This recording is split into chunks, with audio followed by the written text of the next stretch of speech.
Let's get our next block started here as we welcome in our NFL executive, Amy Trask, and to talk a little bit about some of the hot button topics that we're seeing in the NFL.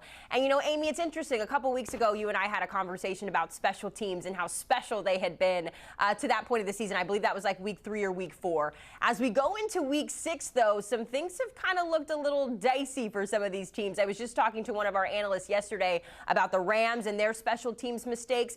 Why the up and down, you think, this year with that unit, and how important has it been even through week 6?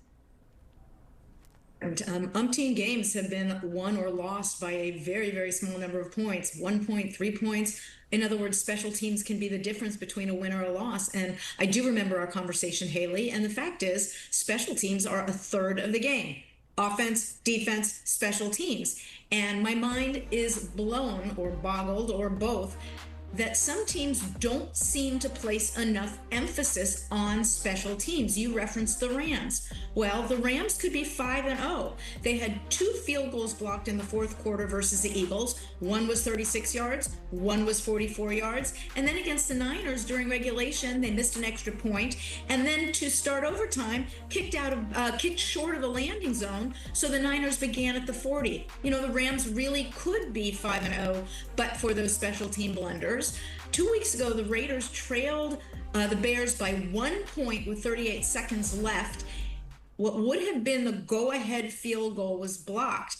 And the corner who blocked that field goal noted that the long snapper on his team had observed something on the Raiders. There was a slight movement by the Raider long snapper before he snapped the ball. And that's what enabled the Bears corner to block the field goal.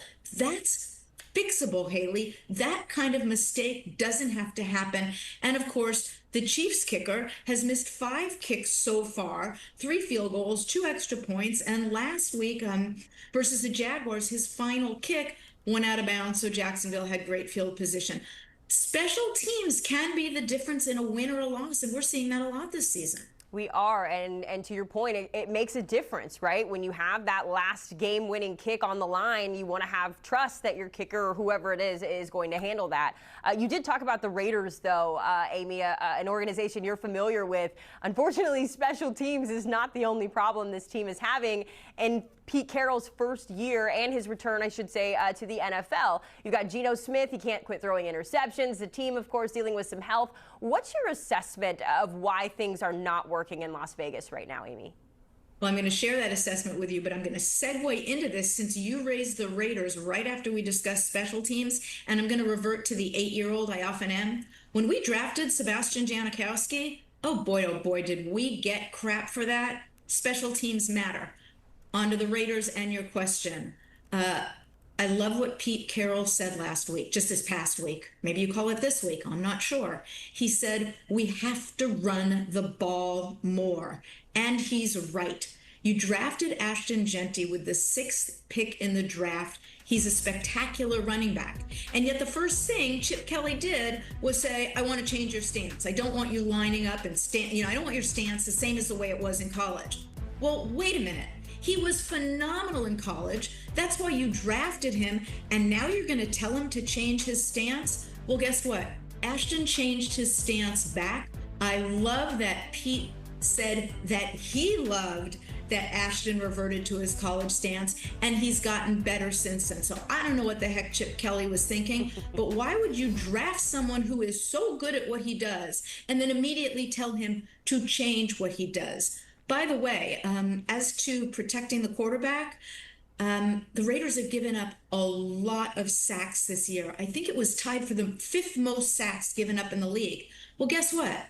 A running game can be a quarterback's dearest friend or one of his besties, and that can help you prevent some of those sacks. Defensively, they're not getting a lot of sacks, and that puzzles me. I thought with Max Crosby, the Raiders would have a lot more sacks than they do. But I do love that Pete is embracing what Ashton did and that he's saying run the ball. And I'll say it less politely than Pete. Pete, you're right. Run the damn ball. Run the ball. You said it. It's a quarterback's best friend is when you can get your run game going. The good news is they're taking on a Titans team that's been a little shaky this year, of course. Sunday at 4:05. Go ahead. One thing about the Titans game, there is a lot of interaction between these two teams.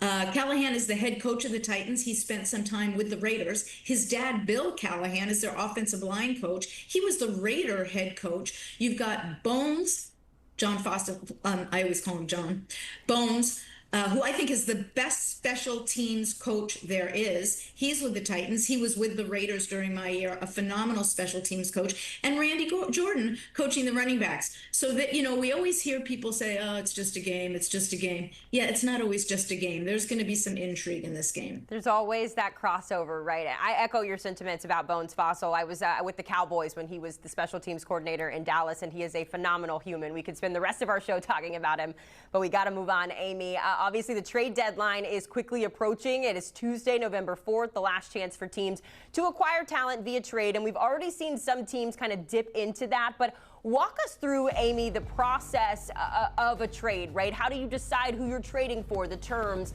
What does that look like from a front office perspective?